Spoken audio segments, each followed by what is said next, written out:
Hi everyone, today I'll be naming alkanes and haloalkanes using IUPAC nomenclature. Before we start, there are some simple rules to look at. They're really just, I think, of 3 simple rules for these kind of problems. Rule number 1 is that we need to find the longest continuous carbon chain. This determines the base name of our molecule, like heptane or pentane. Rule number 2 is that we're going to find the end of the chain, which end is closest to a branch point. This determines how we number the ends of our chain. Where do we start numbering? Rule number 3 is that we simply add the substituents to our name. When we add a substituent, we have to give a number for its position as well as a name that indicates the type of substituent.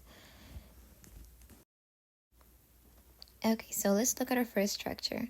This structure is drawn to make it easy to identify the longest chain. That's not always the case, so sometimes structures are drawn to trick you, but now you know to be careful in picking the longest chain.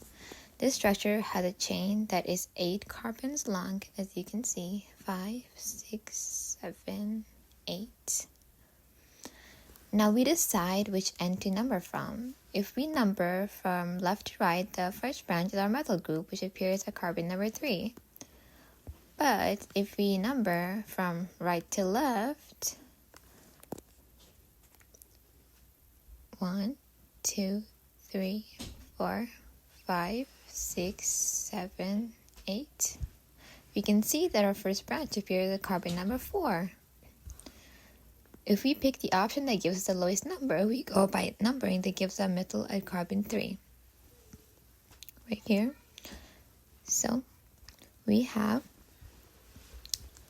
to use the chain from left to right that's numbered in black. And now we'll get, also this is an octane, so we will have as an octane in our IUPAC name, there are 8 carbons in the chain. And then we have a methyl group, that's our carbon number 3. So we write that down.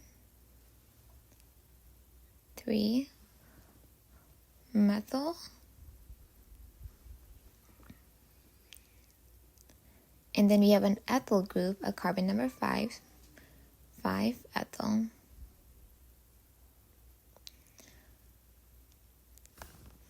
Now we alphabetize substituents. E comes before M, so ethyl will come before methyl. In our name, now we write the final name, which is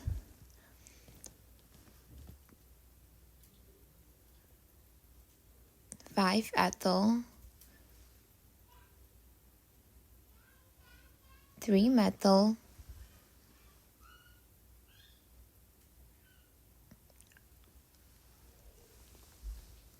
octane.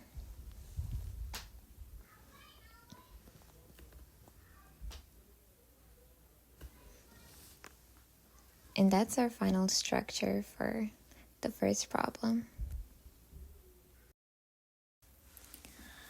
Okay, so in this problem, here's a case where the chain is drawn to deceive you. If we number from left to right, we'd get 7 carbons, but the correct longest chain would be 9 carbons, as you can see here.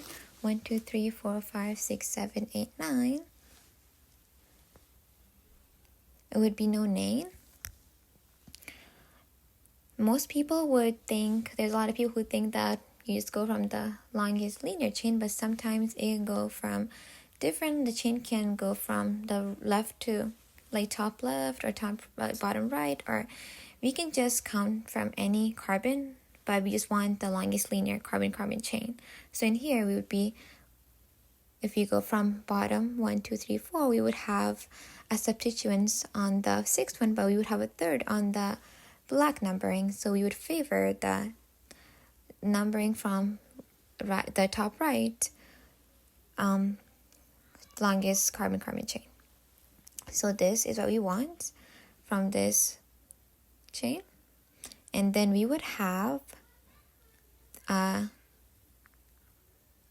substituents. One substituent would be on the 3rd carbon, a methyl, and then on the 6th carbon we would have an ethyl, so 3 methyl, 3-methyl, and then you have 6-ethyl.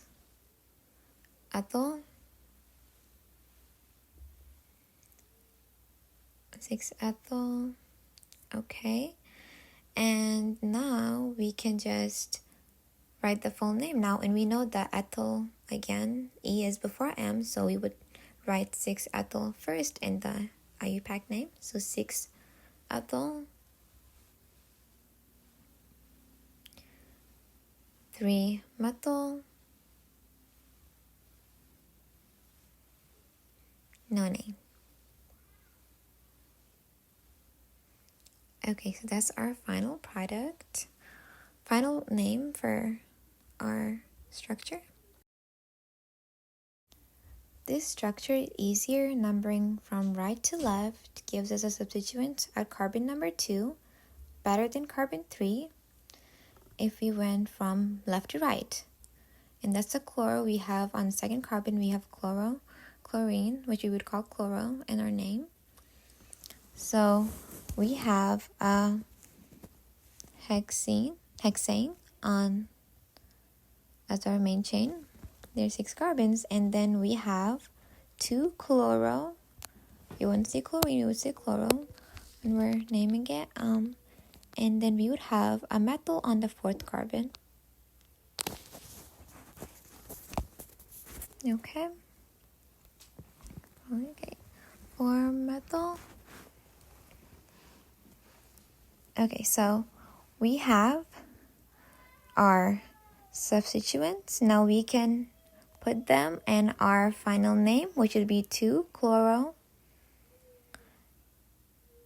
Chlorine comes first since it has a C, and 4-methyl.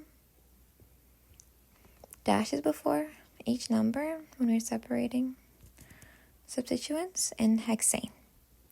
So that's our structure for problem number 3. In this problem, we have a chain along a linear chain. So in here, we can go from left to right, 1, 2, 3, 4, 5, 6, 7. And in here, we have 3 substituents, 2 of which are the same, 2-fluorine, which we would call fluoro.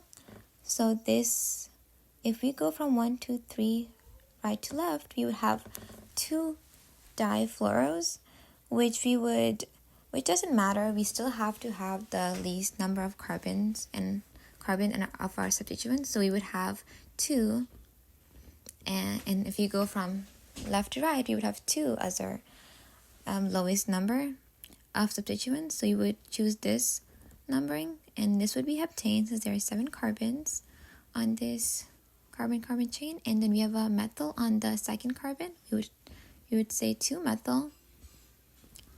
2-methyl.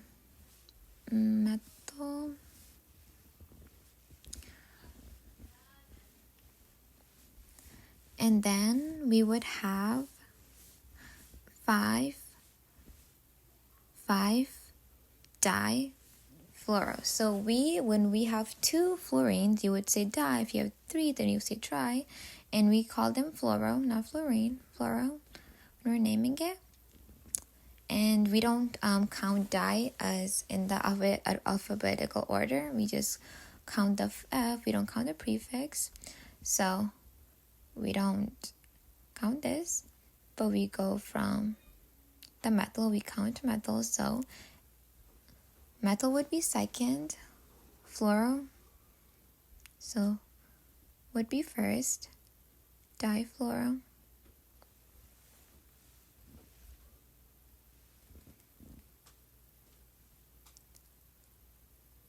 Two dash methyl, add the dashes, and when you're right here, and then you just add the heptane, the main chain name. Okay, that's it. You have our final name for this. So in this question, we run into kind of an interesting problem of how do we number. So let's just number from left to right horizontally the way it looks like the main chain is drawn. So that would give us 4, 5, 6 hexane. As it turns out, there's another way to number this though. hexane. So the other way you can number is from the bottom right, the bottom left carbon, and then we can go into 3, 4, 5, 6, which would also give us a hexane. So there are 2 paths. How do we choose which path? Well, if we number with the black numbers, then we're going to have 2 substituents off of the chain. So we're going to have this 3 carbon group and a 1 carbon group. If we use the red numbers or the blue numbers, we get 1 carbon group. There are 2 carbon there, and then the same 1 carbon. So as it turns out, the rule is if there is more than one way to number the chain, you pick the numbering system that gives you the most number of branches. And what does it ensure? That is, your branches are smaller and easier to name. So this is still going to be a hexane, and we're going to use the blue numbers. So based on the blue numbers, we have in this position, we have a 2-methyl in the 3 position. We have a 2-carbon chain. That's an ethyl in the 4th position. We have another methyl. So these two methyls, 2 and 4, would be combined, and we would say dimethyl. Di means 2, and we would not count di as a prefix as in the alphabetical order, and we would just go from the E again, as ethyl would be first in alphabetical order. So we would have 3-ethyl, 2, 4 dash dimethyl hexane.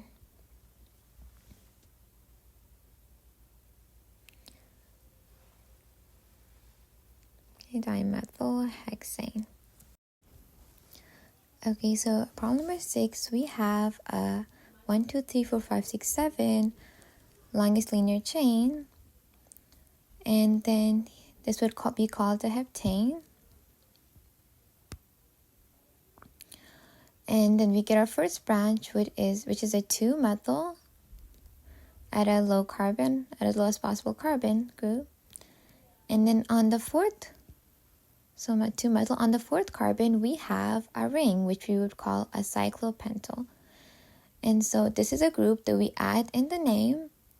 When we put these numbers, this is a substituent on the longest carbon-carbon chain, carbon linear chain. And we alphabetize the cyclopentyl as well. So we can write 4 cyclopentyl.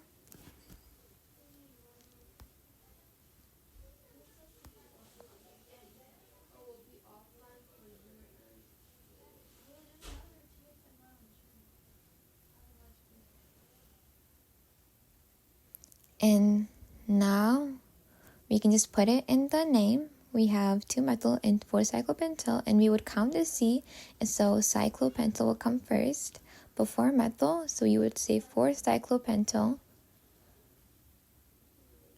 dash 2-methyl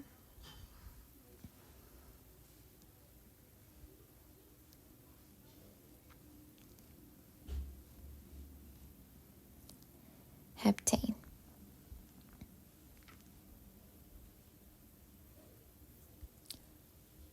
So that's heptane. This is our final name for this structure. Okay, so this is problem number 7, and here we have a ring. So we have a cyclopentane. So this would be the parent chain, and we would the methyl hanging off of it would be the substituent. And so how we number this is that we put the substituent as the first carbon on the ring. So that would be the first one, methyl would be the first, and then we would just keep going clockwise. So we don't care where the other numbers go, but we just want the substituent to be a 1. So that would be This is a cyclopentane, 5 carbons here,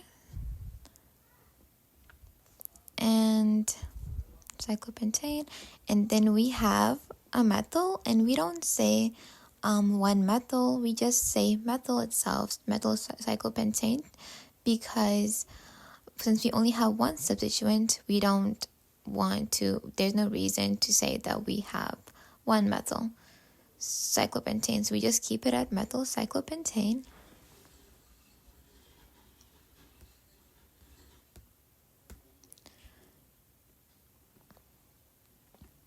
Okay, so if something's redundant, you don't really include it. Okay, that's the final name. So the last problem number 8, is we have a ring, and it's a cyclohexane, because there are 6 carbons on here. So the way we can number this is you have a methyl group here and a bromo group there.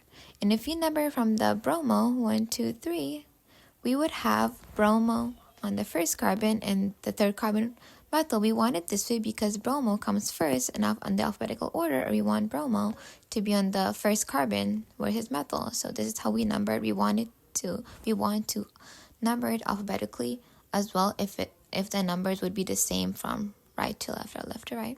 So in here we have 1 bromo,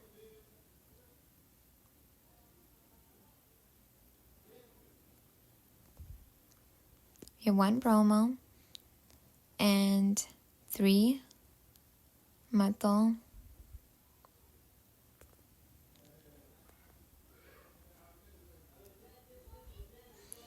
okay, methyl cycloheptane,